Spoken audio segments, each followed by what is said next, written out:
support the U.S. being compensated?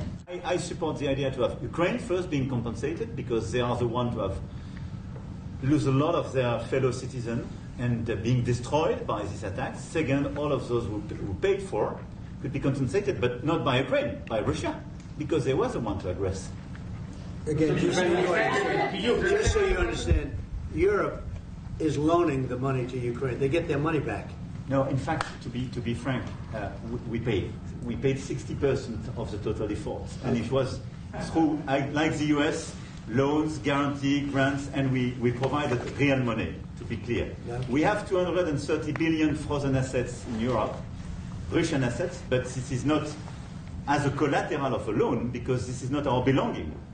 So they are frozen. If at the end of the day in the negotiation we will have with Russia, they're ready to give it to us, super. It will be loan at the end of the day and Russia will have paid for that. If you this believe that, it's okay with me. Mr. President, they get their money back, we don't, and now we do. But, you know, that's only fair. Mr. President.